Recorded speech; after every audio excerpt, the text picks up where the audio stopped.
unaware she was a billionaire's granddaughter. Her husband dumped her in a shelter after her baby shower, but what happened months later left him speechless. He didn't just abandon her, he delivered her. Right outside a women's shelter, under a glowing sign that made her feel branded, Brandon Knowles parked the car, opened the passenger door, and motioned like he was dropping off something he no longer wanted. Lydia Short stood there, 7 months pregnant, clutching a small bag in her worn purse while her body shook from more than cold. Behind the windshield, his mother, Agnes Eldridge, sat upright with a face that said this had been decided long before tonight. In the back seat, Vicky Bray, heels crossed, lips curled, watched Lydia like she was watching a chair being cleared for her. Brandon didn't raise his voice. That's what made it feel unreal. He leaned in just enough for Lydia to smell his cologne and hear the sentence that cut deeper than any shouting.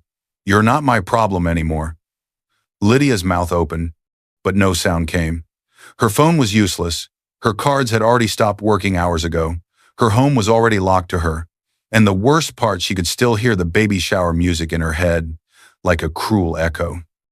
Because just hours earlier, she had walked into her baby shower thinking it was a fresh start, pink ribbons, smiling faces, cameras for memories. She didn't know the microphone wasn't for games. She didn't know the envelope in Brandon's hand wasn't a toast. She didn't know Vicky wasn't a guest. Now she was standing at a shelter door, trying not to collapse, with only one strange comfort left, a heavy old ring her father once begged her never to pawn. What they didn't know, what Brandon, Agnes, and Vicky didn't even suspect, was this. Lydia wasn't just a quiet wife they could erase. She was a billionaire's granddaughter. And weeks later, when the right documents surfaced and the right screen lit up in the right room, Brandon would try to speak only to realize his voice was gone. Dear viewers, thank you for being here. If you watch without subscribing, it's like standing in that parking lot and saying nothing while Lydia is left behind. Subscribe now and tell me in the comments where you're watching from. The plate hit the counter so hard the bread jumped. Lydia Short, 30 years old, 7 months pregnant, and trying not to shake, froze mid-breath. Her hand flew to her belly like a shield. The baby kicked once, sharp and urgent, as if even the unborn could feel when a room turned dangerous. Across the kitchen island stood Brandon Knowles, 33, her husband. He wasn't yelling. That was the worst part. His anger lived in his silence, now tight jaw, hard eyes, the kind of stare that made Lydia feel like she had done something wrong just by existing. At the edge of the room sat Agnes Eldridge, 58, Brandon's mother, a woman who treated family like a business and love like a privilege you could lose. Agnes watched Lydia the way someone studies a stain they want to scrub out. "Bread again?" Agnes muttered, voice dry with disgust. "No wonder you're like this." She didn't finish the sentence, but Lydia heard it anyway. Heavy, plain, too much, not enough. Brandon didn't correct his mother. He didn't say, "Stop talking to my wife like that." He simply looked at Lydia like she had embarrassed him with groceries. Lydia swallowed. She forced her lips into a small smile. She told herself she could carry the mood the way she carried the baby, carefully, quietly, without complaint. Because Lydia still believed patience saved marriages. Lydia had been trained for quiet love long before she met Brandon. She grew up in small rooms and smaller hopes, raised by a man she called her father, Mr. Short. A steady, tired man with rough hands who never explained why they moved so often or why her mother's name was never spoken in full. Lydia's mother died when Lydia was little old enough to remember the warmth of her arms, young enough to forget the sound of her voice. After the funeral, their life became rules. Rule 1, don't ask strangers for help.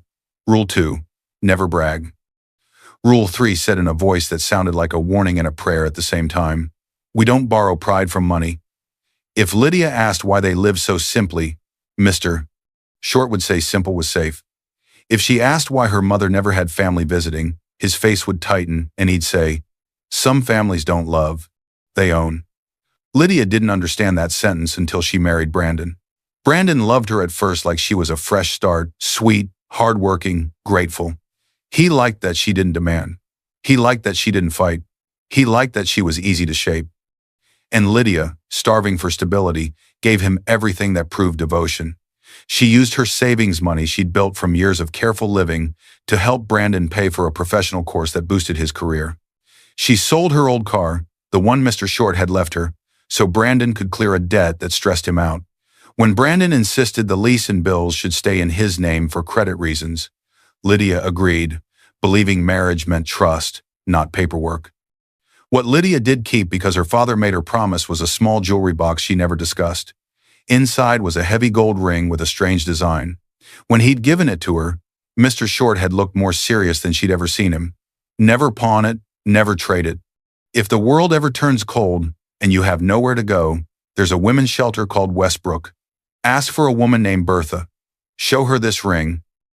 She'll know what to do. Lydia had laughed nervously back then. It sounded dramatic. She thought he was just scared she'd end up poor and alone.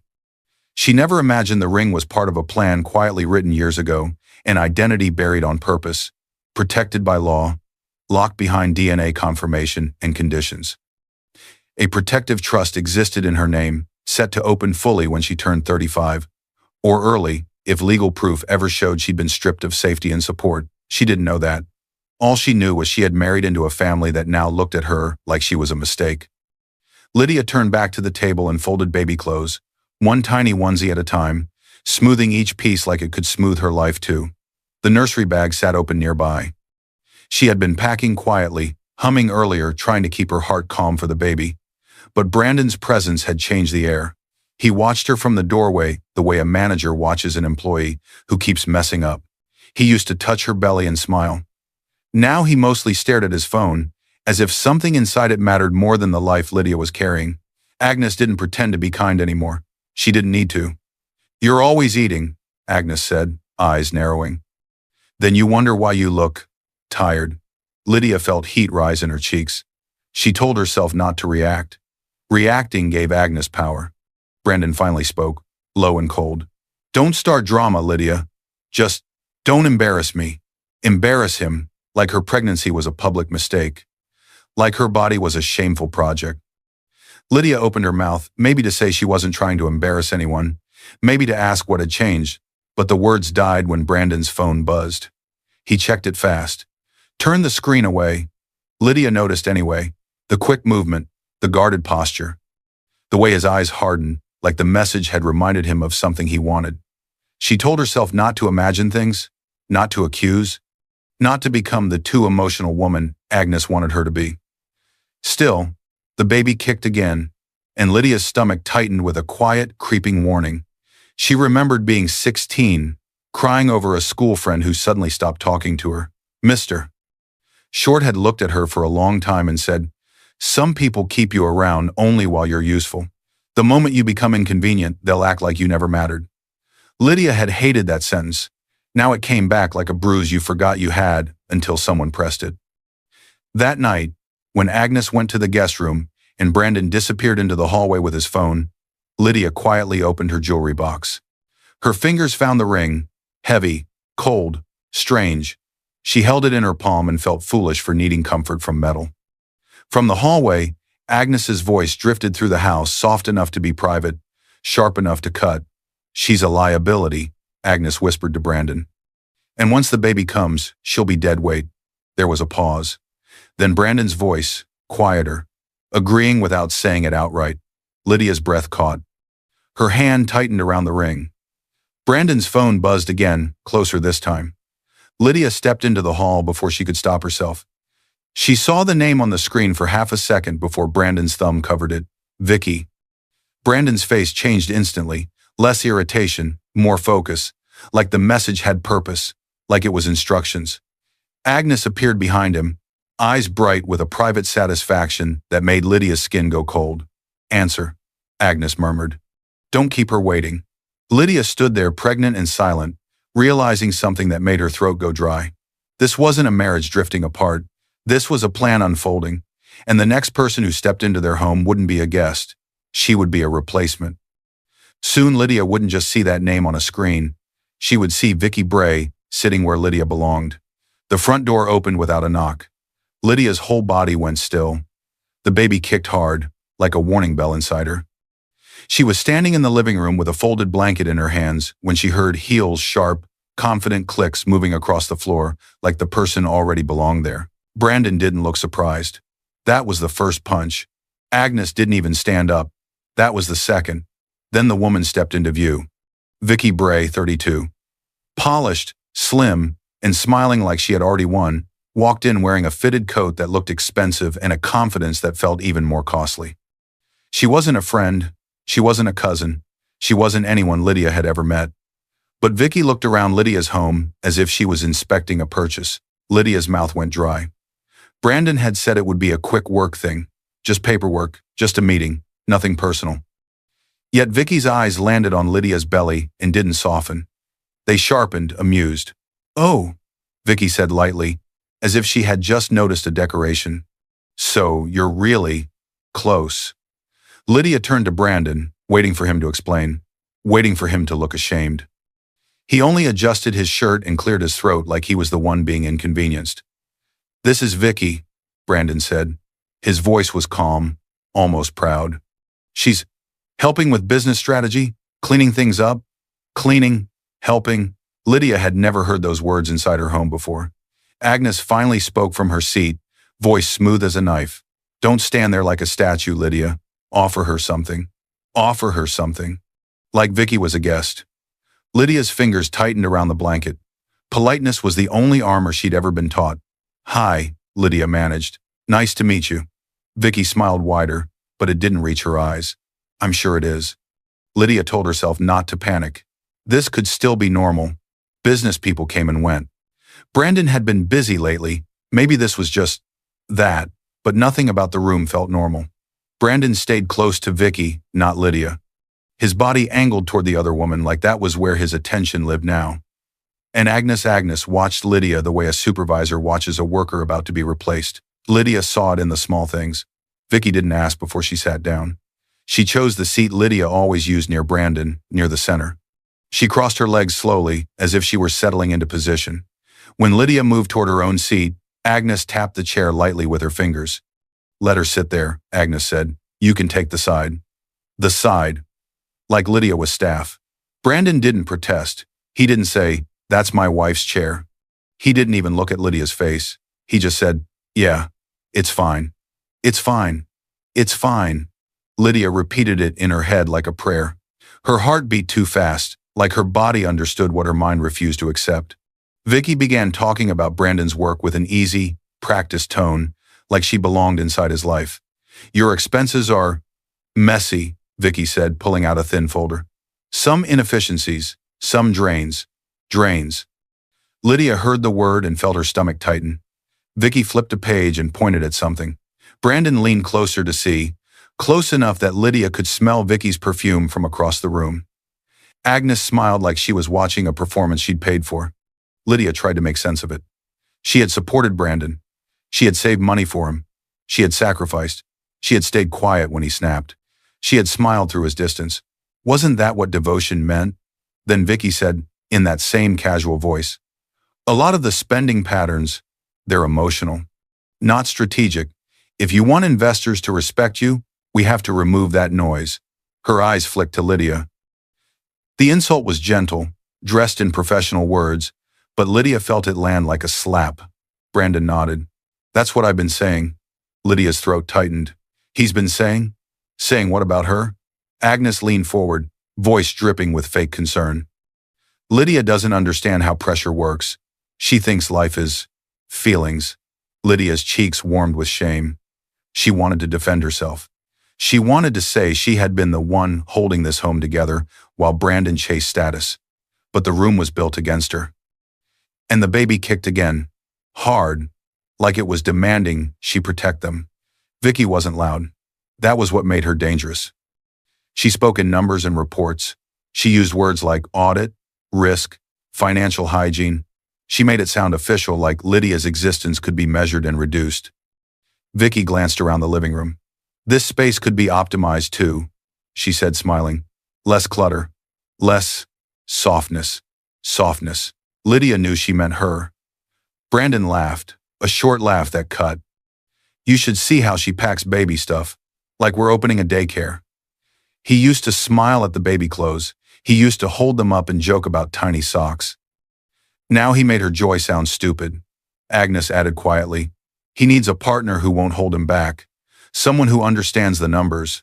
Partner. Lydia's fingers trembled. Her father's ring flashed through her mind, heavy and cold. Mr. Short's voice echoed too. "We don't borrow pride from money. But in this house, pride came from status. And Lydia was being treated like a liability. Vicky's gaze dropped to Lydia's belly again. Her lips curved just slightly, and she leaned toward Agnes as if Lydia wasn't even there. "Once the baby comes," Vicky murmured, soft enough to feel private but loud enough for Lydia to catch. "She'll be too tired to push back on anything." "That's when we finalize the changes." Agnes didn't react with shock. She nodded once, slow and certain, like the plan had already been written. Brandon's phone buzzed. He checked it and smirked like something was moving forward exactly as expected. Lydia felt her heart sink. Too tired to push back on what? Vicky stood, smoothing her coat like she was preparing to leave or preparing to return whenever she wanted. Before walking out, she turned back and looked Lydia up and down, calm and cruel. "For success," Vicky said lightly, voice sweet as poison. "Some people have to be removed." Brandon didn't correct her. Agnes smiled. And Lydia realized, with a cold rush, that this wasn't just an affair hiding in shadows. This was a takeover happening in her face. Brandon reached into his pocket and pulled out a thick envelope. His grip was firm, his expression flat like he had practiced this in a mirror. He set the envelope on the table. Not for Vicky, for Lydia. Lydia's eyes locked onto it, breath caught, stomach tight, because she didn't need to open it to feel what it was. At the baby shower they were planning, that envelope wouldn't stay private. It would become a spectacle. The microphone screamed. A high, ugly squeal cut through the hotel function room just as Lydia stepped inside, so sharp it made her flinch and press her palm to her belly.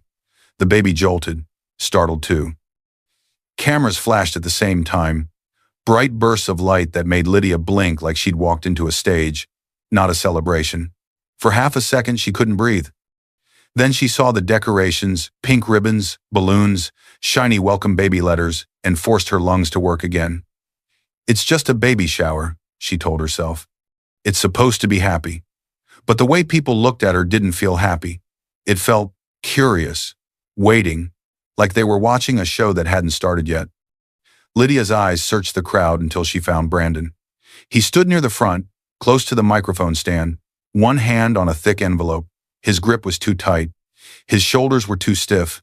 He looked like a man holding something heavy that wasn't paper. Agnes was near him, calm and perfectly dressed, scanning the room the way she scanned Lydia's life, like she was checking if everything was in place. And then Lydia saw her. Vicky. Not hiding, not sneaking, just standing there near the gift table like she belonged next to the family. She wore a soft smile that felt sharp underneath, and her eyes lingered on Lydia's belly for a beat too long. Lydia's stomach tightened. So this wasn't a simple celebration. This was an event. Lydia tried to steady herself. She kept her face gentle. She walked forward slowly, one careful step at a time, because her body was heavy and the room felt heavier. She told herself Brandon had invited Vicky because of work. She told herself Agnes was acting strange because Agnes was always strange. She told herself the envelope was probably paperwork. Anything was easier than the truth forming in her chest. A hand touched Lydia's elbow. Marion Blackburn, 29. Lydia's friend from a prenatal support group stood beside her with worried eyes. Marion wasn't family, but she had become the kind of person Lydia trusted, the kind who looked at her like she mattered. Marion leaned close, voice low. "Are you okay? You look pale." Lydia tried to smile. "Don't ruin the day," she warned herself. "Don't be emotional. Don't give them a reason." "I'm fine," Lydia said, even though her throat felt tight. Marion's eyes drifted past Lydia to Brandon and Agnes. "This doesn't feel like a normal baby shower." Lydia's heart thumped faster. She wanted to deny it, but she couldn't. The room was filled with people Lydia barely knew, some of Brandon's co-workers, a few older relatives who usually ignored her, and strangers holding phones like they were ready to record anything. Why were there so many cameras? Lydia's gaze landed on a man with a professional camera rig near the back. He wasn't a guest. He'd been hired. Agnes had arranged this. Of course she had. Joy had been invited, but dread had been seated first. Agnes approached with a bright smile that never warmed her eyes. "There you are," Agnes said, loud enough for others to hear. "Don't stand in the doorway. People are waiting to see you." Waiting. Not celebrating. Waiting. Agnes guided Lydia forward with a firm hand at her back, steering her like she was a prop. Lydia's gaze flicked around for a chair, her chair, the seat she expected near Brandon. It was taken. Vicky sat there with her legs crossed, relaxed, amused, holding a glass, like she was the guest of honor. Lydia stopped walking. Agnes didn't stop. She leaned in and murmured, still smiling, "Take the side seat, Lydia. Don't make things awkward." The side seat was near the wall, closer to the serving table than to Brandon. Not a place for the mother to be. A place for someone who didn't matter. Lydia felt heat rise behind her eyes. She fought it down. She lowered herself into the side seat slowly, carefully. Marion sat close, protective. Brandon didn't come over. He stayed near the microphone. Vicky leaned toward Agnes, her voice low but not low enough. "Good. She'll sit where she belongs." Lydia's fingers curled around the edge of her chair. Agnes had designed this like a performance. Public, recorded, unavoidable. There was a schedule, games, speeches, photos. The microphone wasn't there for fun. It was there for control. The cameras weren't there for memories. They were there for a version of the story, just not the one Lydia would have wanted. Agnes clapped her hands. "Everyone, we're going to do a toast." The crowd turned toward Brandon instantly, like they already knew he would speak. Lydia's pulse pounded in her ears. Marion whispered, "Why is he holding that envelope?" Lydia didn't answer because she couldn't. Across the room, Vicky rose smoothly and walked toward Brandon like she was meant to stand beside him.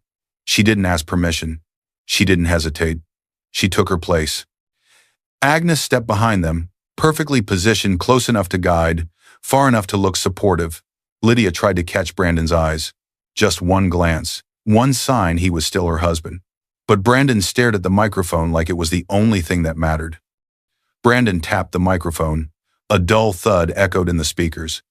Silence fell, thick and heavy. Then Brandon spoke, calm as ice. "She's been stealing from me," he said. Lydia's breath stopped. The room gasped. Brandon lifted the envelope slightly, as if it proved something. "We did an internal audit at home. The numbers don't lie." Lydia's ears rang. "Audit? What audit?" She didn't even have access to his accounts. Brandon had insisted everything stay in his name. Vicky stepped closer, shoulder nearly touching Brandon's, claiming space, claiming him. Agnes moved to the cake table and placed something on top of the frosting, like a decoration. Papers.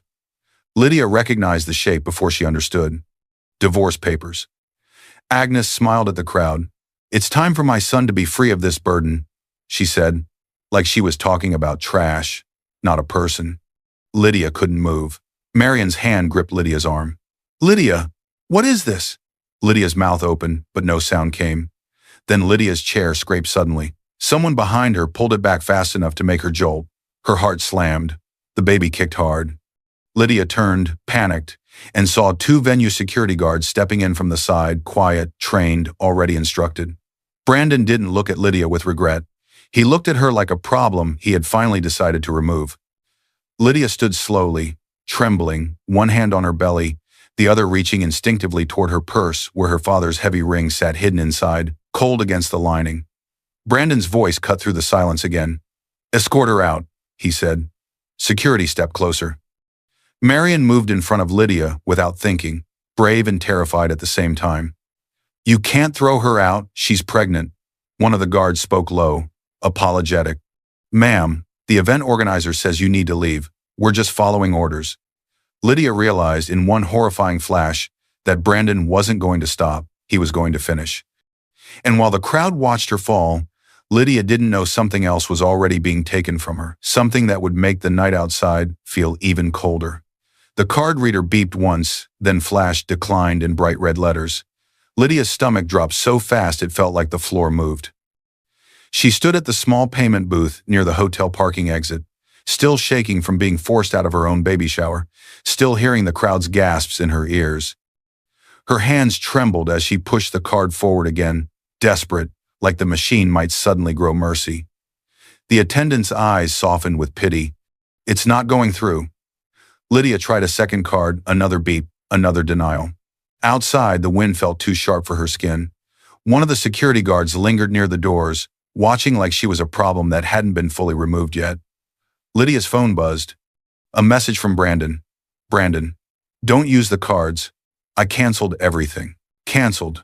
Not paused, not frozen, canceled. Lydia's throat tightened until she couldn't swallow.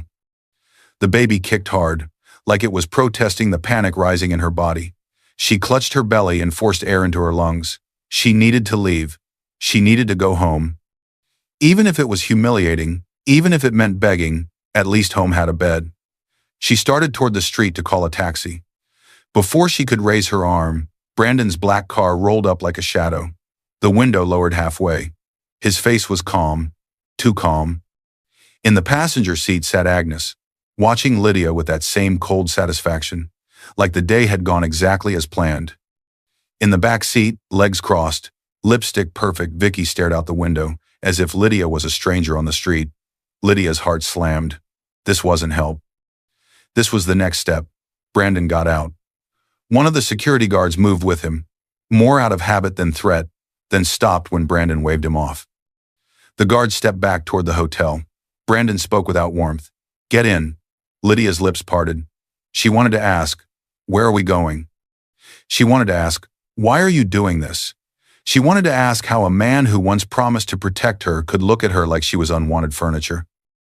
But Brandon's eyes warned her not to speak. Agnes clicked her tongue. "Don't stand there. People are watching." Cars slowed. Someone lifted a phone. Lydia's cheeks burned with shame that wasn't hers. The baby shifted again.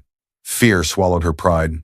She didn't want a scene, not because she was weak, but because she was protecting the life inside her. So she got in. The car smelled like expensive air freshener and control. Lydia sat in the front passenger seat. Agnes sat upright beside Brandon, in the front, like a supervisor overseeing a delivery. Vicky lounged in the back seat, legs crossed, as if this was a victory ride. Brandon drove with both hands on the wheel, eyes forward, jaw tight. No one spoke for a long minute. The silence was loud enough to bruise. Lydia stared at her hands. She tried to keep her breathing steady. She tried to remember she was still a person, still a wife, still a mother-to-be. She tried to summon the old Brandon, the one who used to laugh softly when she mispronounced a word, the one who once said he liked that she didn't care about status. But the Brandon driving now didn't look like that man. Agnes broke the silence first. "You should have listened when we told you to stop acting like you belong." Belong where her own marriage? Vicky leaned forward slightly, voice smooth and sweet in the way poison can be sweet. "This is what happens when you're emotional instead of useful." Useful. The word hit Lydia like an insult dressed as truth. Brandon finally spoke, still not looking at her. "You brought this on yourself." Lydia's eyes stung. She didn't even know what this was supposed to be. She had folded baby clothes. She had loved him. She had stayed faithful. She had tried to keep peace. What crime had devotion become in this house? Her phone buzzed again.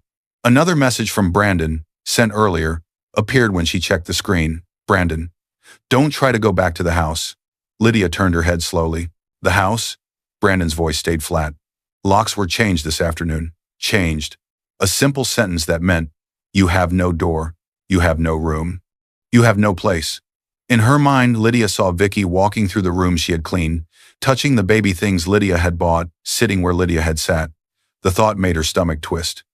Vicky smiled like she could hear Lydia thinking, "It's a nice place," she said casually. "I can see why you tried so hard to keep it." Agnes gave a small approving nod, like Vicky had said something clever. Lydia's hands curled into fists. Her father's ring, still tucked in her purse, pressed cold against the lining, as if reminding her not to collapse. The car turned onto a worn street with old buildings. No gates, no security cameras protecting wealth, no polished windows, just cracked sidewalks and tired signs. Brandon parked in front of a building with a simple lit sign, Westbrook Women's Shelter. The letters glowed against the dark like a label she couldn't wash off. Lydia's breath left her body in one silent rush. Westbrook. The name hit something deep in her memory, her father's voice, years ago. "If the world ever turns cold, there's a women's shelter called Westbrook. Ask for a woman named Bertha. Show her the ring." She had never really believed she'd need that sentence. Now she was staring at the sign. Brandon got out, walked around, and opened her door like he was dropping off a package. Lydia stayed seated, frozen. Agnes leaned forward from the back seat, voice low and final. "This is where you belong until you learn." Vicky laughed softly under her breath, then looked away like Lydia wasn't worth eye contact anymore. Lydia whispered, barely audible, "Brandon, please." Brandon didn't flinch at please. He didn't soften at the sight of her belly. He just reached into the car, grabbed her small bag from the floor, and tossed it onto the sidewalk. Then he said the coldest words he had ever spoken to her, words that didn't shake with anger, because he meant them. "You're not my problem anymore." Lydia's face burned. Her eyes blurred. She forced herself out of the car on her own. One careful step, then another. She would not give them the satisfaction of dragging her. Brandon didn't wait to see if she got inside safely. He didn't ask if she had eaten. He didn't ask if the baby was okay. He closed the door, got back into the driver's seat, and drove off with Agnes and Vicky like he had just erased Lydia from his life. Lydia stood on the sidewalk, holding her bag, staring at the shelter doors. Her legs felt weak, her heart felt empty, and still the baby kicked, stubborn and alive. Inside, the air smelled like disinfectant and exhaustion. A few women sat quietly in chairs, eyes tired, hands clasped. A baby cried somewhere down the hall. The sound hit Lydia in the chest. A woman behind the intake desk looked up. She had kind eyes that had seen too much. Her name tag read, "Bertha Gates." Bertha spoke gently. "Honey, are you safe tonight?" Lydia tried to answer, but only a breath came out. Bertha stood and guided Lydia toward a chair. Careful, respectful, no judgment, no sarcasm, no smirk. That simple kindness almost broke Lydia more than the cruelty had. Lydia reached into her purse for a tissue and felt something slip free, metal, heavy, cold. The ring. It hit the floor with a soft clink. Bertha bent down to pick it up. The moment her fingers touched it, her expression changed. Not just curiosity, recognition. Bertha looked at Lydia slowly, voice suddenly quieter, like the building itself needed to listen. "Where did you get this?" she asked. Lydia stared at the ring in Bertha's hand, confused and numb, not understanding why her father's old promise suddenly mattered. Bertha didn't push. She looked at the ring again, thumb tracing the strange crest engraved into it. Then she said, almost to herself, she was telling the truth. Bertha slipped the ring gently back into Lydia's palm, then reached for the phone on her desk and pulled out a worn business card from her pocket, the card she had carried for years, waiting for a girl who might never come. "Sit tight, sweetheart," Bertha said softly. "There's someone your mother wanted called if this day ever came." Lydia felt a chill crawl up her spine. Quiet foreshadowing hint. Next scene. Because Bertha wasn't calling a random number, she was about to connect Lydia to people who had been preparing for this moment for years. The phone rang once. Twice. Lydia held it so tight her fingers ached. Her breath came shallow, like the shelter air was too thin for someone who had just been erased from her own life. Across the intake desk, Bertha watched her with a new kind of seriousness, one hand resting near the old ring on the blotter as if touching it had awakened something dangerous and important at the same time.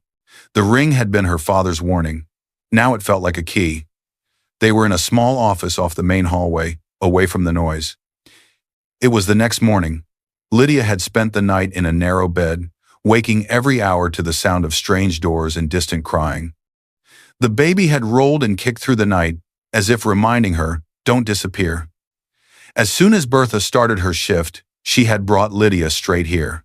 "Call," Bertha said gently, but her eyes didn't look gentle anymore. They looked certain. "You need to hear this from them, not from me." Lydia hesitated. Her mind kept flashing back to Brandon's cold face at the curb, the shelter sign, Vicky's smirk, Agnes's satisfied silence. She had been dropped here like trash. Now this ring, this one thing, her father begged her never to pawn, had turned the room into something else. Lydia pressed the call button on the number written on Bertha's card. The ringing sounded too loud in the quiet office. Then someone answered. A man's voice, low and careful. "Hello?" Lydia's throat tightened. I was told to call this number." A pause. A breath. Then the voice changed, still controlled, but sharper with focus, like he had been waiting for this moment longer than he wanted to admit. "You're Lydia Short," the man said, not as a question, but as recognition. "Yes?"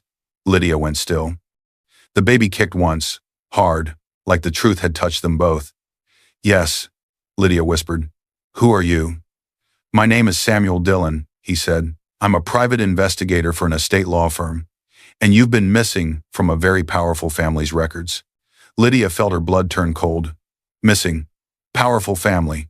She looked at Bertha, confused, almost angry. Bertha didn't look away. She looked like she had just watched a door open that Lydia didn't even know existed. Lydia lowered herself into the chair beside the desk, slow and careful, because her legs were shaking. Her free hand moved to her belly, steadying herself like she could steady the world. Samuel's voice stayed calm, professional. This was a man trained to deliver information without emotion. Maybe he had to be.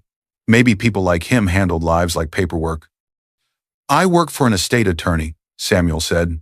We represent a family that set up a protection trust years ago. I need you to listen carefully.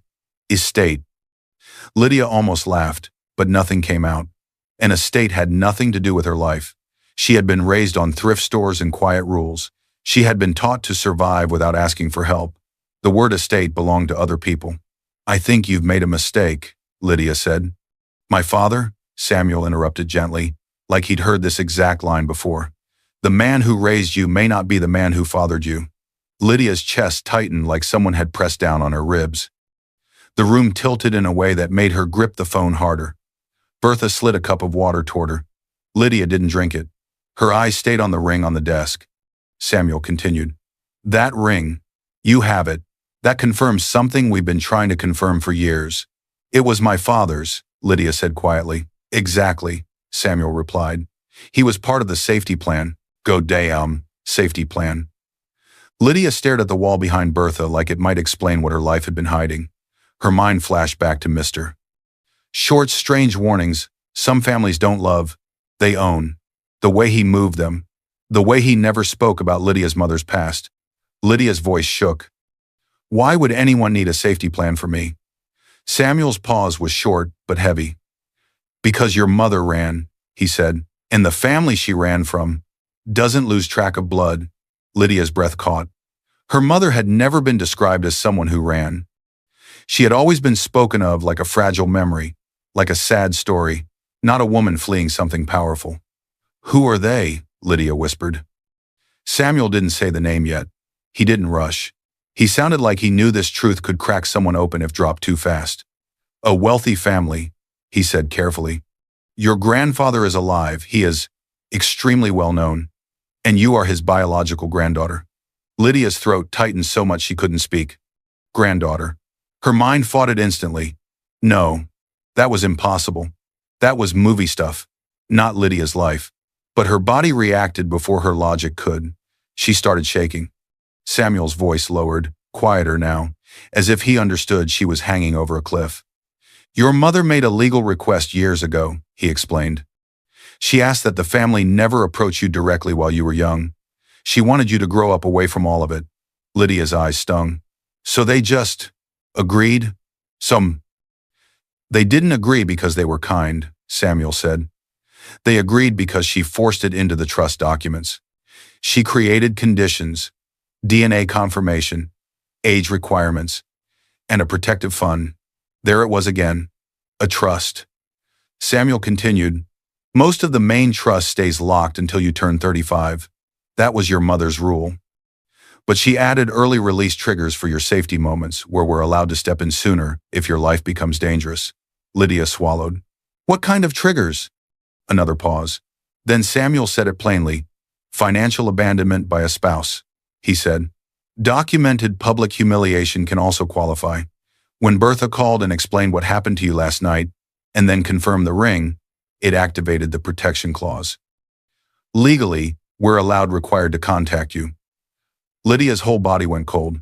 Last night, the baby shower, the microphone, the accusation. The divorce papers on the cake, the cards canceled, the locks changed, the shelter. It wasn't just cruelty, it was the exact kind of danger her mother had feared. Lydia's hand moved to her belly, and her eyes filled. Not because she was happy, not because she felt saved, because she suddenly understood something that made her heart ache. Her mother had tried to protect her from a world Lydia didn't even know existed. Mr. Short had guarded her like a secret, and now, the moment Lydia was thrown away, the secret had opened its eyes. Samuel's voice stayed firm. Lydia, listen to me. This doesn't give you revenge. Lydia's lips parted. She didn't even know she had been hoping for revenge. She had only been hoping to survive the night. It gives you truth, Samuel said. And truth is powerful, but dangerous if you use it carelessly. Dangerous. Lydia looked at Bertha. Bertha nodded once, subtle, like she understood exactly what Samuel meant. Why are you telling me now? Lydia asked. Because until Bertha's call, Samuel said, we couldn't legally reach out. The trust forbade direct contact until age 35 unless those emergency triggers were proven. What happened to you and the shelter intake notes Bertha sent met those triggers? A few weeks ago, our internal monitors flagged unusual movements in your household accounts, Samuel added. We sent a preliminary letter to the address we had on file, nothing detailed, just a notice to contact us. But you clearly never saw it. Now, after what happened last night, we're allowed to speak to you directly. Lydia's mind flashed to Brandon's face as he drove away, to Agnes smiling, to Vicky sitting in Lydia's place. They thought she was nothing. They treated her like nothing. And Lydia had let them because she didn't know she had any other options. She stared down at her belly, feeling her baby move, slow and steady now. She whispered, barely audible, "Then let's tell it right." Bertha exhaled softly, like she'd been holding her breath.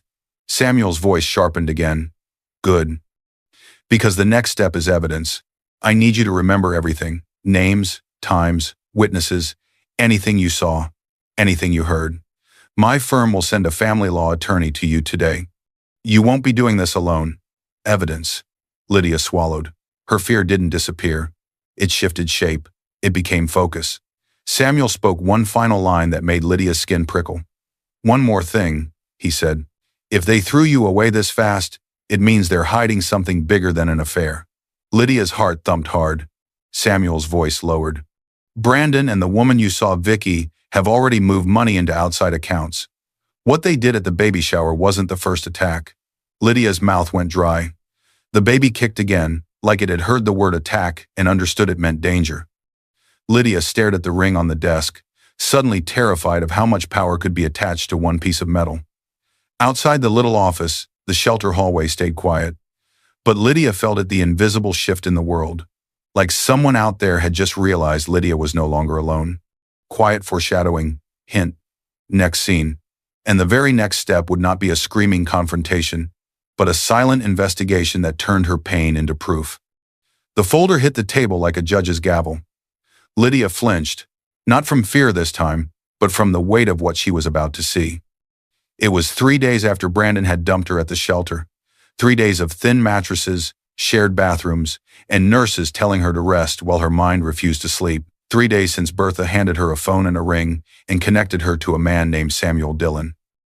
Now Lydia sat in the shelter's small conference room, the lights humming overhead, the distant sound of doors closing down the hall. It was late after dinner, after the shared showers, after the other women tried to sleep, but Lydia couldn't sleep. Her hand rested on her belly, protective and steady. The baby moved slowly, as if listening too. Across from her sat Samuel Dillon, the private investigator she'd spoken to on the phone. He looked tired but focused. Like this wasn't his first time watching someone learn their life had been dismantled on purpose. Next to him sat Patrice Braun, a family law attorney with a calm face and sharp eyes. Patrice wasn't warm in a sweet way.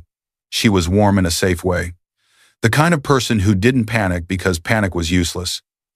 Patrice slid a pen toward Lydia. "Before you look," she said gently, "I need you to understand something." Lydia swallowed. "What?" Patrice didn't raise her voice. She didn't dramatize. She just stated it like a fact. "This isn't only betrayal," Patrice said. "This is a pattern. A pattern." Lydia's chest tightened. Brandon hadn't just left her. He'd designed her fall. Samuel opened the folder, and Lydia's world sharpened into numbers, dates, and proof. Lydia didn't rush revenge. She learned. That was the first decision she made that belonged only to her. Samuel had told her on the phone, "Truth is powerful but dangerous if used carelessly." Patrice had told her, "The court doesn't care how you felt, it cares what you can prove." So Lydia did what she had always done to survive. She became careful. During the last 3 days, she had met with a nurse and a counselor at the shelter, eaten what she could, and tried not to fall apart. At the same time, Samuel had been working quietly in the background. Bertha had faxed the shelter intake notes and a signed release.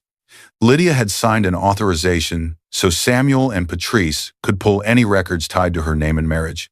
The estate law firm had used its resources to move fast, faster than Brandon expected anyone could move. Now Samuel spoke slowly, laying facts down like bricks. "He didn't just abandon you," he said. "He robbed you." Lydia stared at him, her mouth dry. Robbed. That word sounded too criminal for something that happened inside a marriage. But then Samuel turned the first page. The documents weren't dramatic. That was what made them terrifying. Patrice tapped the line items with her finger. "Look at the dates. Not random. Planned." Lydia's eyes moved across the page. Transfers.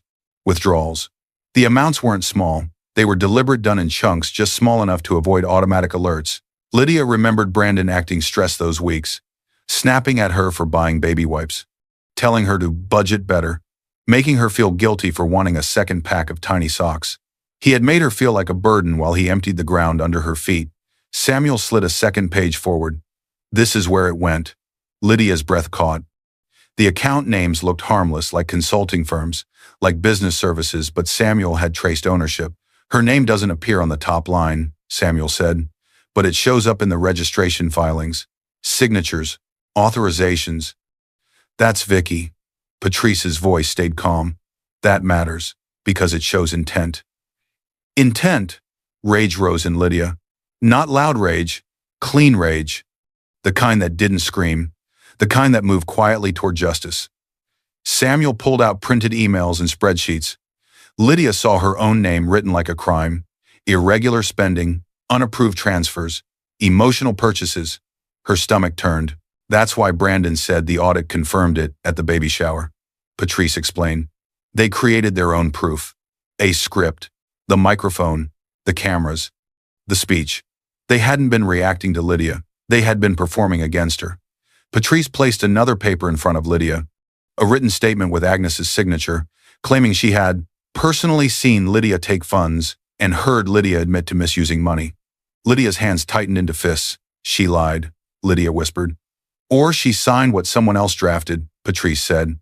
"Either way, she attached her name to fraud," Samuel added quietly. "And she did it to protect Brandon and Vicky.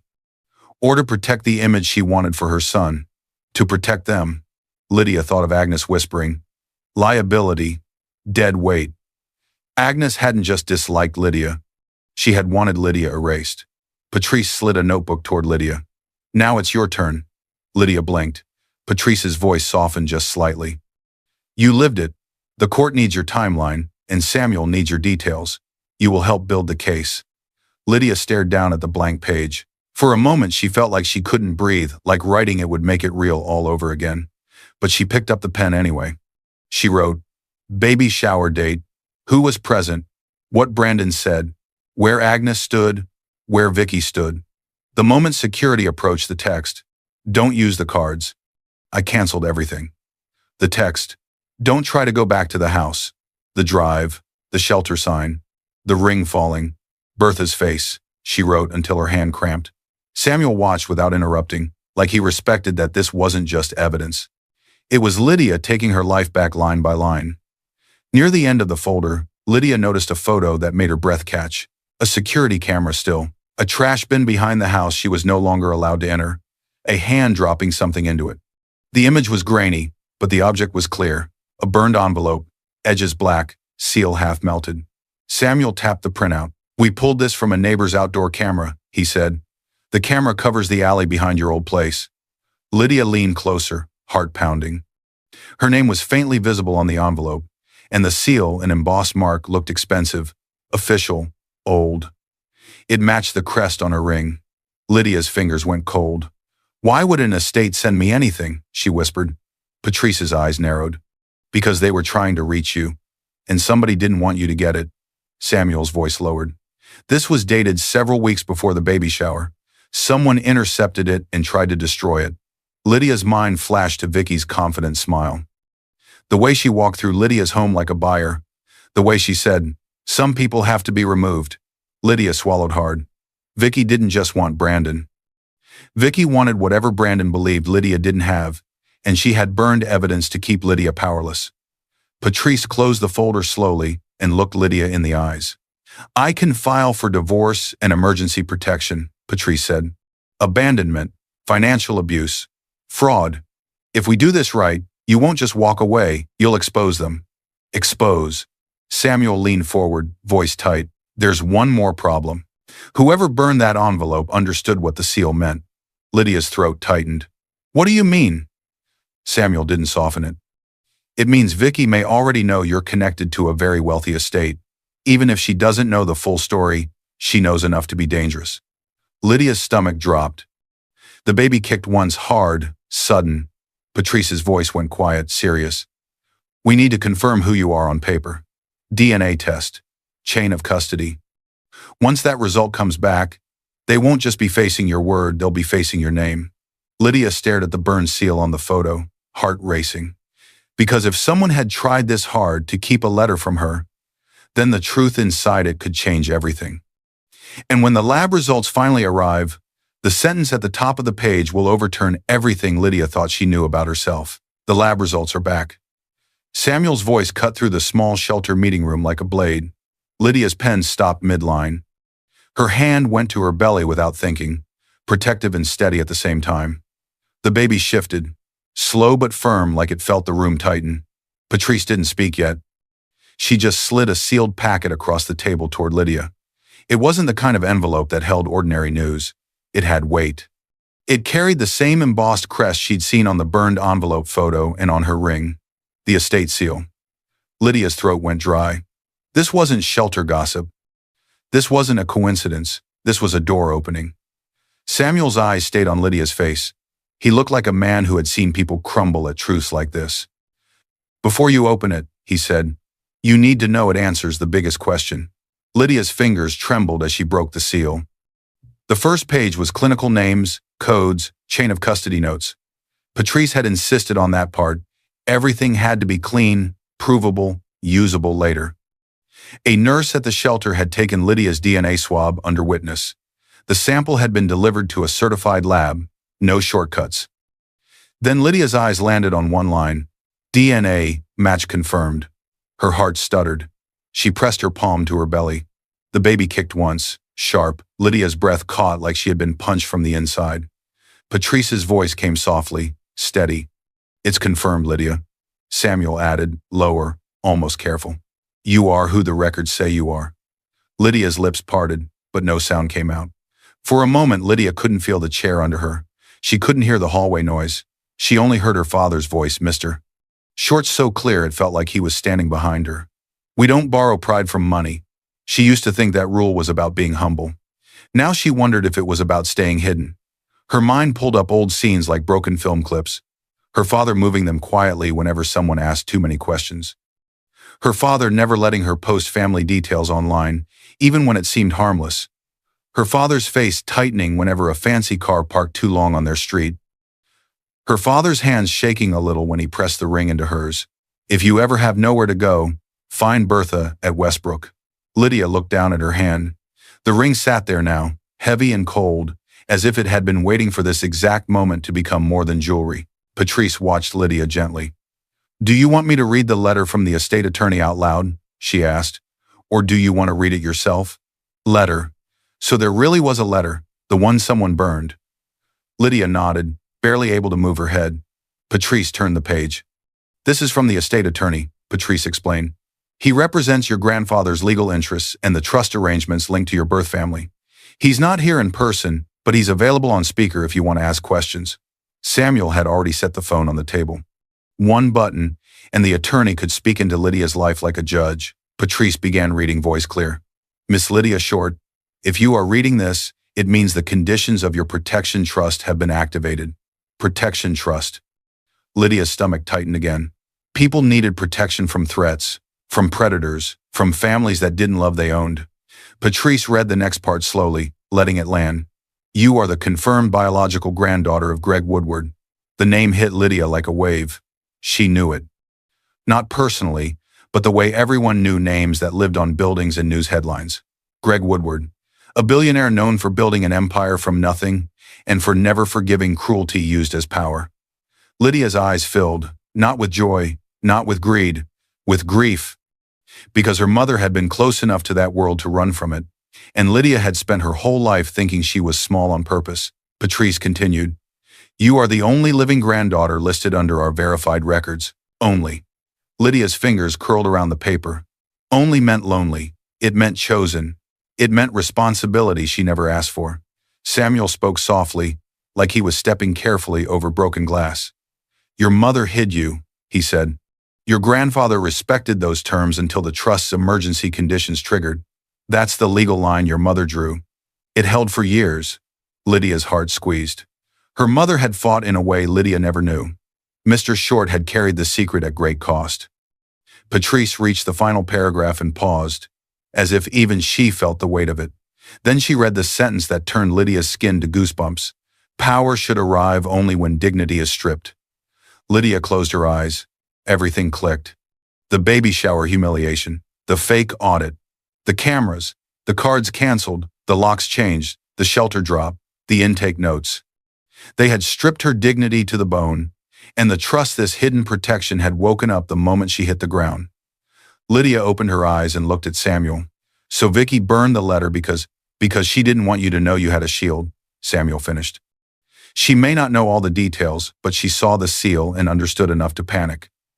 Patrice's eyes sharpened. "Which means we can't assume they'll stop. People who burn evidence usually keep moving." Patrice leaned forward. "Lydia, you have a choice." Lydia stared at her, heart pounding. "Do you want this handled quietly?" Patrice asked, "or publicly?" Quietly would mean safety, maybe. A private settlement. Relocation. Money that arrived without headlines. A shield without noise. Publicly would mean war smears, lies, humiliation doubled. Agnes would call her unstable. Brandon would play the victim. Vicky would twist the story. Lydia felt the baby move again. Steady, stubborn. She thought of the shelter hallway, the thin walls, the women crying at night who never got their chance to speak. She thought of being dumped like she didn't matter. And she realized something hard and clear. If she stayed quiet again, they would rewrite her story for her. Lydia lifted her chin. "Public," she said, voice low but firm. "I won't hide again." Samuel nodded once. Approval and caution mixed. Patrice didn't smile, but her gaze softened with respect. "Then we do it with evidence," Patrice said. "Not emotion. Receipts, timeline, witnesses, clean. If we go public, we file first." Lydia gripped the trust letter like it was a spine being handed back to her. Samuel's phone buzzed on the table. He looked at the screen, and his expression changed fast, tight, alert. "What?" Patrice asked. Samuel turned the phone slightly so Lydia could see the alert from the financial monitor the estate firm had placed as soon as she signed authorization. New transfer attempt detected. Origin, Brandon Knoll's account. Destination, shell entity linked to Vicky Bray. Status, blocked court hold pending. Lydia's breath stopped. Even now, after dumping her at a shelter, Brandon and Vicky were still trying to move money, still hiding something. Patrice's voice dropped to a whisper that felt like thunder. "They're cleaning the scene. They don't know we've already got the trail." Lydia's hand flew to her belly again as the baby kicked hard. Samuel looked at Lydia. "If we act tonight," he said quietly, "we control the story. We file. We speak. We don't give them another day to erase anything else." Lydia stared at the trust letter, then at the frozen transfer alert, heart racing, because now she understood the terrifying truth. They didn't just betray her. They were afraid of what she might become. And when Lydia finally steps into the light, she won't bring tears, she'll bring documents. The doors swung open, and the cameras turned like hungry eyes. Lydia stepped into the courthouse hallway and felt the heat of attention hit her face. Flashbulbs popped, microphones lifted, voices rose all at once, questions thrown like stones. "Lydia, is it true you stole from your husband? Did you cheat? Were you kicked out of your home?" For a split second, Lydia's body wanted to shrink. She was still carrying the weight of the shelter in her bones. She was still heavily pregnant now, closer to 8 months. Her belly was visible proof of everything Brandon had tried to throw away. The baby shifted, and Lydia's hand went there on instinct, steady and protective. But she didn't step back, she stepped forward. Because Patrice had warned her, if you hide, they write your story. Patrice walked beside her, calm and firm, holding a slim file folder like a weapon made of paper. Samuel stayed a few steps behind, eyes scanning the crowd. He wasn't there for speeches. He was there to make sure nobody got close enough to shove, grab, or yank her bag. Lydia kept walking. She could see them already across the room near the far wall. Brandon, Agnes, Vicky. They had shown up like this was still their stage. Brandon's face was tight, eyes cold, posture stiff. Agnes stood close to him, like a commander near her soldier. Vicky was slightly behind them, lips pressed into a small smile that looked calm but wasn't. Her eyes flicked to the cameras, measuring, calculating. They thought they would watch Lydia fall again. They didn't know she came with receipts. This wasn't a living room argument. This wasn't a baby shower. This wasn't a shelter intake. This was daylight, public, recorded, ordered. Only this time, Lydia controlled the microphone. Patrice guided her to a simple podium in front of a plain backdrop. It wasn't glamorous. It didn't need to be. The power wasn't in the backdrop. It was in the facts. Lydia looked out at the reporters and observers, people holding notebooks, cameras, and phones. Some looked judgmental, some excited. A few looked ashamed, remembering how quickly they'd believed the first story. Lydia forced her breathing to slow. She remembered the shelter hallway at night, the thin walls, quiet crying, women who had been erased by someone else's version of events. Her baby kicked again steady, like a reminder that she wasn't speaking only for herself now. Patrice leaned in slightly, voice low. We filed already. The petition is stamped. Abandonment, fraud, asset theft, emergency protections. You're not asking for permission. You're announcing what has already begun. Filed first. That mattered. It meant Brandon didn't get to set the narrative in court. Samuel murmured. He's watching you like he can't decide whether to be angry or afraid. Lydia didn't look at Brandon yet. She stepped up to the podium. The hallway noise dropped. Lydia didn't shout. She didn't cry. She spoke like a person who had already survived the hardest part. I was publicly accused of theft, Lydia said, voice steady, at my own baby shower. A small shock ripple ran through the crowd. Some had seen the clips online. Now they were hearing her side. Those accusations were false, Lydia said. Here is the evidence that shows what actually happened. Patrice signaled to a technician. A large screen on a stand beside the podium lit up. Not gossip, not rumors, documents, bank transfer logs, dates, times. Origin accounts marked joint. Destination accounts tied to shell companies. Lydia spoke while the images changed. These are transfers from our shared accounts, she said. Drained in the weeks before that event. The screen flipped. A list of withdrawals. Another image, a simple arrow diagram showing money flowing from household accounts into consulting entity A and service entity B. Underneath, partially blurred for legal reasons but clear enough, were registration records linking those entities to one name, V. Bray. Lydia didn't say Vicky's name yet. She let the evidence speak first. The screen changed again. Short text messages. Brandon's words. Vicky's responses. Brandon, did you move everything? Vicky, yes. She won't notice until it's done. Brandon, good. We'll do the announcement after. A hush fell. Even the reporter stopped murmuring. Lydia's voice stayed level. After that, she said, my bank cards were canceled. My house locks were changed. I was driven and left at a women's shelter. She paused. That is abandonment. Patrice stepped forward and placed a document on the podium, angled so cameras could catch the official court stamp. Divorce petition filed by my client, Patrice said calmly into a different microphone. Abandonment, financial abuse, fraud, emergency support, and housing orders requested. The screen changed again, a photo still from the neighbor's security camera.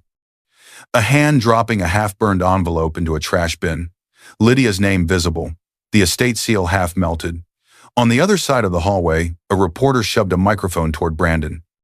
With the evidence glowing on the screen behind Lydia, he opened his mouth on instinct, ready to deny, to spin, to explain. But nothing came out. That envelope was addressed to me, Lydia said. It was not theirs to open. It was not theirs to destroy. Now Lydia turned her eyes toward Brandon. His face had lost color. His lips parted slightly. Agnes leaned toward him, whispering sharply, "This isn't possible."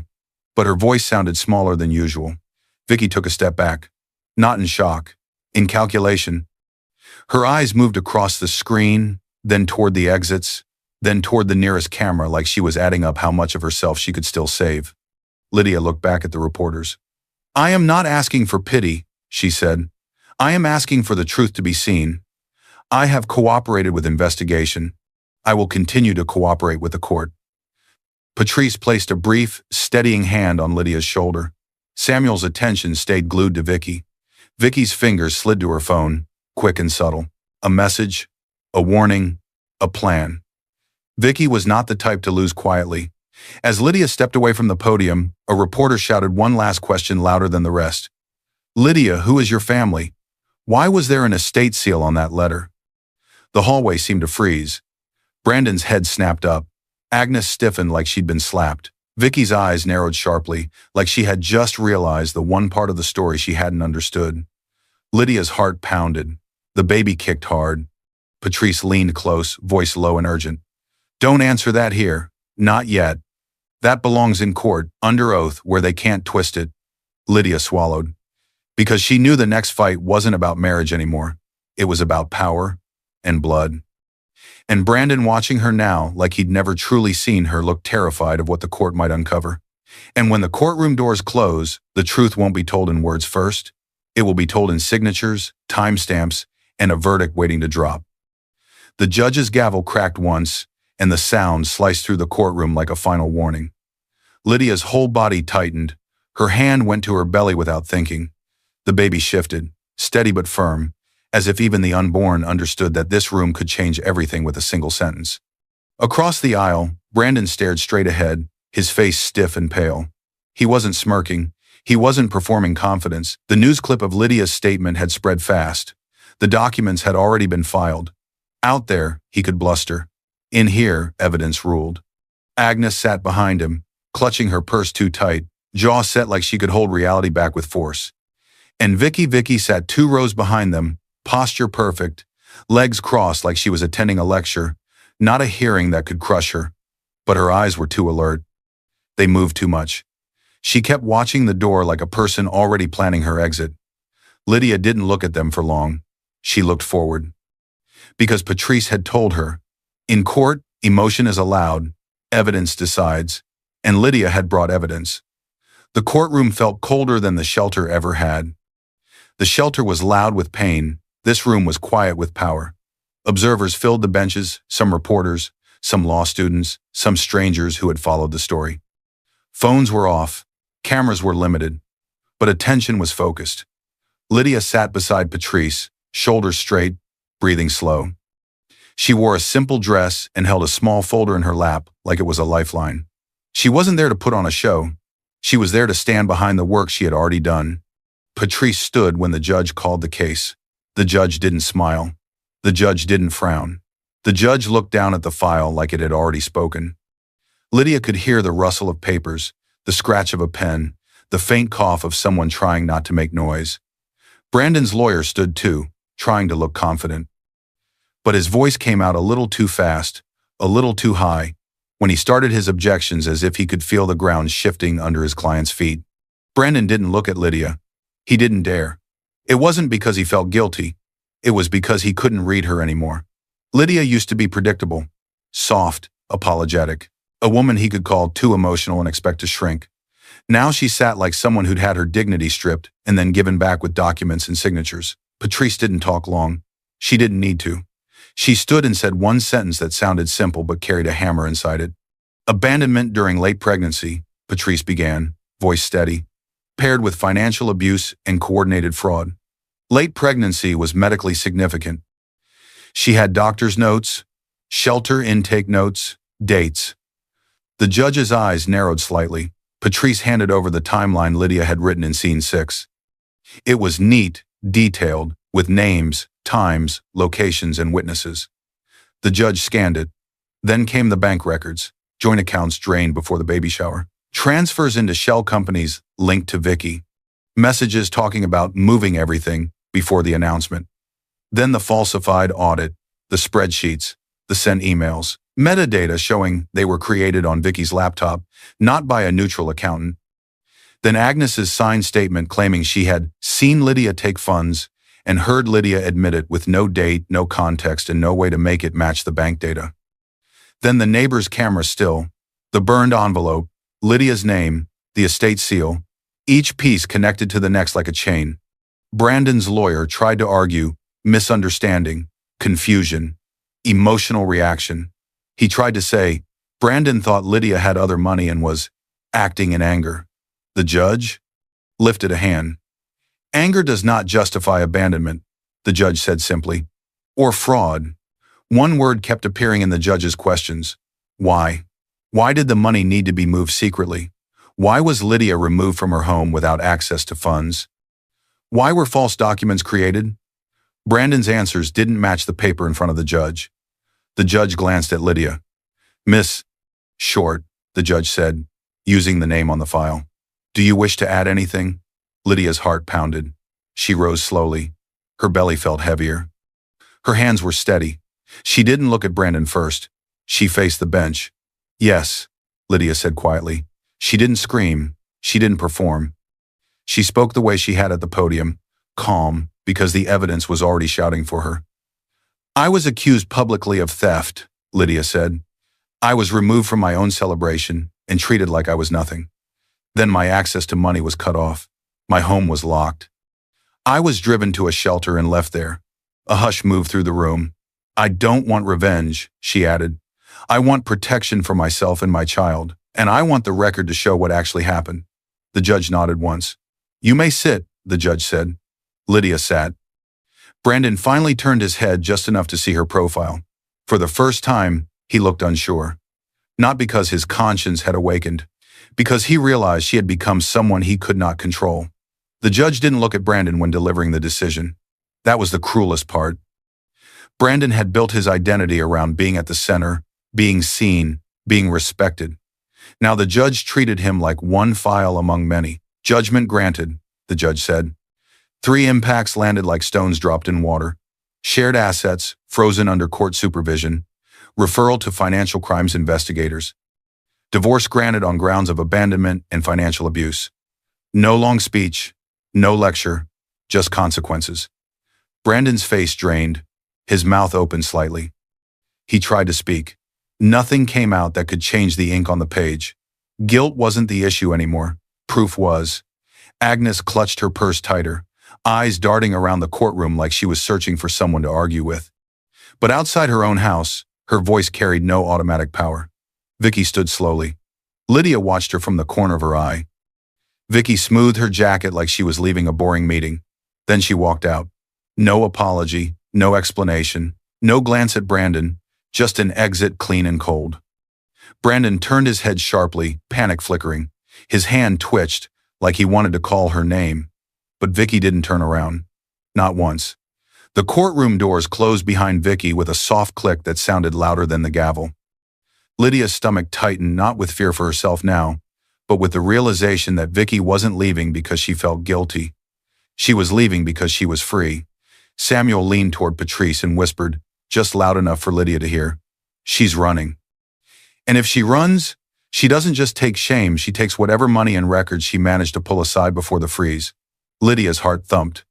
Because if Vicky disappeared, she could rewrite herself somewhere else while Brandon took most of the legal hits. And Lydia suddenly needed the answer to one dangerous question. What exactly did Vicky steal, and who was she really working for? And when Lydia finally sees what Vicky left behind, she'll realize the mistress didn't just betray a marriage, she betrayed everyone. The voicemail message was short, but it crushed him. Brandon's phone sat in his hand like a dead weight, screen glowing in the dim room. He had called again, another investor, another friend, another person who used to pick up on the first ring. This time the voice on the recording wasn't polite. "Do not contact this number again." The line went dead. Brandon stared at the screen, eyes wide, breathing shallow, as if he couldn't understand how the world he controlled had suddenly stopped answering him. Somewhere far away from him, Lydia sat in silence and didn't feel joy. She felt release. Not the loud kind. The kind that comes when the door finally locks behind danger. Slow down into reflection, calm, victory, emotional release. It had been months since the court hearing. Lydia didn't track time by court dates anymore. She tracked it by feedings, naps, and little socks. She carried her baby daughter in a quiet home she now owned outright through the trust and settlement. Not a mansion, not a palace, just a safe, steady place where the lock belonged to her. The nursery was small but warm, soft light, clean blankets, a chair that no one could move away from her. She wasn't surrounded by luxury, she was surrounded by peace. She had support: Patrice checking in with updates, Samuel sending short emails when something new moved in the investigation, Bertha calling sometimes just to ask, "How are you holding up, honey?" Lydia's life didn't feel like a fairy tale. It felt real. She hadn't won because she became rich overnight. She'd won because she refused to stay erased. One afternoon, with the baby asleep against her shoulder, Lydia opened her jewelry box again and looked at the ring, the one her father begged her never to pawn. It wasn't just metal anymore. It was a reminder that her mother had tried to protect her, that Mr. Short had guarded her. That dignity mattered even when no one else respected it. Lydia didn't need revenge to feel strong. She needed truth, and truth had carried her. The final thought settled in her mind like a calm verdict. He thought she was nothing, because she never needed to tell him who she was. Vicky disappeared quickly after court. Not with tears, not with regret, with planning. She sold what she could before the deeper freezes hit. She changed her hair. She changed her online name. She moved 2 states away, then again, but she didn't move as cleanly as she believed. The financial crime investigators and the estate's own analysts followed the money. Not all of it. Vicky was smart, but enough to show a pattern. Shell companies she touched, fake consulting invoices, payments from people connected to one of Greg Woodward's corporate rivals, eager to humiliate his hidden bloodline if it ever surfaced. Samuel explained it to Lydia in simple words over coffee one day. She wasn't just using Brandon, he said. She was useful to other people, feeding them information, moving small amounts, helping them test where the Woodward family was weak. Lydia pictured Vicky's calm face at the baby shower.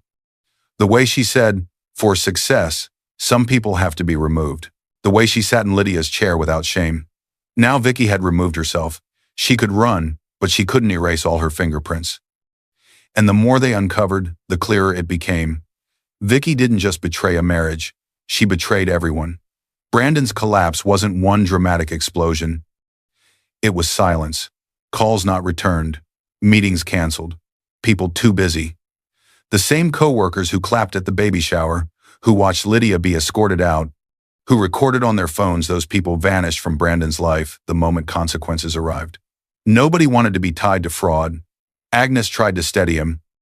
She still spoke in commands, but her voice didn't bend court orders. It didn't open closed doors. It didn't unfreeze accounts already under investigation. In private, Brandon paced small rented rooms, blaming Lydia out loud even when she wasn't there to hear. He blamed miscommunication, jealousy, bad advice. But blame wasn't the point anymore. Reality was, he lost status. He lost his house. He lost the illusion that he could discard a person and remain untouched. Even Agnes, once so loud, grew quieter. You can't argue with a system that has your own signature on fraudulent papers. Months later, Lydia rocked her baby slowly in the nursery. The case files were in a drawer in another room. The estate documents were in a fireproof box. The ring was back in its small velvet slot. She didn't need to look at them every day. She just needed to remember that she had options now if the world ever turned cold again. Her baby yawned, tiny and soft. Lydia kissed her forehead. "You will never have to beg someone to see your worth," Lydia whispered. Not about money, about love, about basic respect. She still visited the shelter sometimes with Bertha's permission to talk to women who had just arrived, not as a savior, as someone who understood what it felt like to be dropped at those doors with nothing. She didn't tell them she was a billionaire's granddaughter. She told them how she started, with a pen, a timeline, and the decision not to disappear. The quiet strength she'd carried all her life had finally been allowed to stand in the light, and it stayed there. Lydia looked down at her baby and whispered something only the child could hear, something like a promise. Never confuse cruelty with love. Never let anyone else write your story for you.